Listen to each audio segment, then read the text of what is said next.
And welcome, I'm Solo, and this is ZN Gaming. In this video, I'll be going over how to install Mint OS. What I'm doing is I'm just restoring an old laptop for a friend. I'm just making it so that it can play Minecraft, and I thought I'd just might as well bring everyone along through the journey as I'm doing it. The first thing that we are going to need to do is jump over to linux.mint. One second, we'll grab the website here. So first thing we're going to do is we're going to jump over to linuxmint.com and we're just going to click the download. I have it downloading here. I clicked the download before I started recording and thought it would be good to bring you guys along for the journey. Once it's downloaded, you are going to need an install tool. So at this here time, we should be looking for a Rufus as well. If you Google search it, it should be the first one. You just click the create a bootable drive. It'll look a little bit sketchy. This website's not the best. We're going to scroll down and click this one here in the list that says EXE for standard Windows. Alright, when you click download, it's actually going to give you a couple options. You're going to be able to go through and click Cinnamon, Xface, or Mate. Cinnamon is the most commonly selected, so I suggest giving that one the download. And ours is just downloaded. After it's downloaded, we want to go to the downloads. We're going to double click on Rufus and open it up. After Rufus is open, it's going to look like this. It's not going to look great. It should already show the USB drive. It should select it automatically, and it shouldn't let you select drives that you can't use, and it shouldn't select your operating system, so hopefully you don't get that wrong. But anyways, we're going to go down here. It says device. We're going to select the USB drive, and we want to have the disk or OS image. We're going to click the select, and through here we'll just select the Linux Mint. This is going to be the Cinnamon edition we just downloaded, and click open. Now we're going to see the volume options. It's going to say the name, FAT32, and it's going to give our cluster size. From here we can just click ready and start. We're going to write it as an ISO image mode recommended. We're going to leave it there just because that's the one that seems to work for us, and we're just going to click continue, or click OK to continue. This here next thing I don't really understand. It's just asking me if I need, it says I don't have the right Grub edition, that I need to go to the internet. We're just going to click yes because we trust Rufus. Warning, all data on the device ESC will be destroyed. So once we click yes on those warnings, it's going to let us know that anything on this here drive is going to be wiped when we click OK. We're going to give the OK click. Should you wish to proceed, you are responsible for the data loss. We're going to click OK. We made sure we double checked that there was nothing on this here and clicked OK.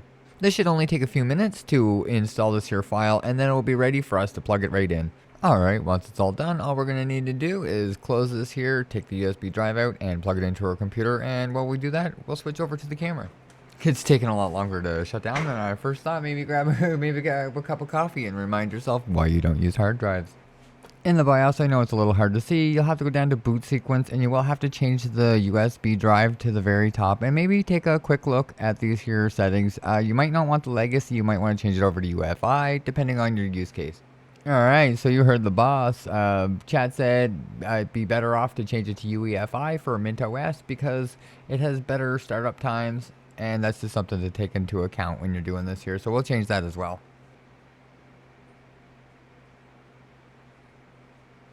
When we changed it from legacy mode to UEFI, all the drives disappeared because they were installed with not the general partitions. Used to have a different type of partitions back in older Windows where there wasn't a 3 partitions. Anyway, it doesn't really matter, but just if they do disappear, it shouldn't matter. Your drive should be able to still be picked up by the new operating system. They'll just have to be formatted differently. So keep that in mind too. If you get a little bit nervous there, it should still be fine, and you do not have to change it. It's just recommended that you do. For this here part, we're going to plug in the capture card, and we're going to try and capture the rest in a little bit cleaner video. We're just going to walk through the installer like any other way. Before we switch it, we're going to click next a few times, and I'll be a little bit away from my mic so I won't be able to talk, and I'll get it connected up to the capture card so we can do it from here.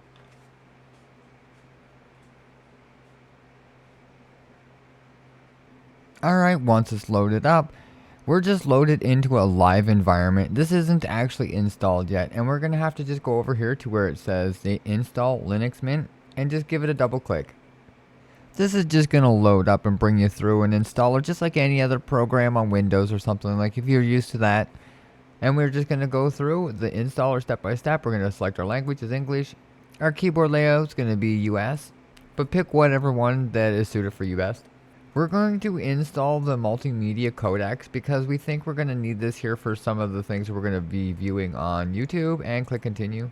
It's just going to ask us erase disk and install Linux Mint. We're just going to click the install. Now it's going to say what's here and what's going to be erased. The following partitions are going to be formatted. It's just kind of letting us know what's going on. From here, we're just going to click continue. And then it's going to give us a selection for our region. For Halifax is for us. And here we're just going to fill in some information, our computer name. One thing here on this here screen, when you're inputting a password, you can actually input just a single letter or 2 letters if you don't want a super complicated password there. Alright, the installer is going to go through the copying files. This should take a couple of minutes depending on what you have for an SSD. I'm using a hard drive, so this is going to take a minute on my internet and my hard drive. So we'll get back in a moment. Alright, after the main installation goes, it's going to say installation complete, and it's going to give you the continue testing or restart. Just restart it now. You're in the test environment. Now when it restarts, you're going to have 2 problems. You're going to drop your Wi-Fi connection. First thing I don't know why, but my display port, HDMI port, and my Wi-Fi all need to be unplugged and plugged back in every single time that I restart the MintOS. I'm not sure if that's just a bug or if it's just going to be that I need to put my password in for the Wi-Fi every single time. If that's a problem for you, you're going to have to run a cord. Or no Linux. But we're just going to click on the restart now. It turns out I lied. The Wi-Fi password actually stayed in, so we're good to go. It's going to bring you through this here welcome to Mint. I suggest going through this here process because there's some things in here in the welcome, the first steps and stuff like that, like updating stuff like that, you're probably going to want to do.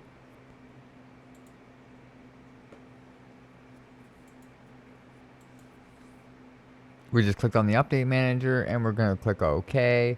It says a newer version is available. We're going to apply the update right away. And this here should do a little bit of updating, ask for our password every single time. I'm not sure why it asks for the password every single time, but I've accepted at this point that there's 5 or 6 different tasks on here. I'm not used to typing my password in. That it's a little different experience than Windows. Alright, and here we go. We can see quite a few of the updates. We're just going to update everything right off the bat. We're just going to click the install updates here. It says there's 139 updates, 1.2 gigabytes. This is going to take a little while, so you should probably grab a coffee or something and settle in. We're going to click install, and we'll wait a few minutes, and we'll be back. Again, for updating or downloading, it's going to ask you for your password. So, I mean, if you don't want your kids updating it, this is a good operating system. It'll actually prevent them from installing any kind of games or software on the computer, so I think that's kind of cool if you have your own password set or whatever and want this here for just managing, so that you didn't have to worry about anything that they're putting on, downloading, or surfing. You can't really monitor the web pages quite as easy, but you'll be able to prevent any kind of download of malicious software or games that you don't want. You'll be able to put it all behind a parental control password, very easy, and they'd have to ask you for it every single time to install, as you've seen. I think that's kind of cool, but I also that's going to be quite annoying. Once I get it set up, I probably would want to make it so that I only have to do it one time.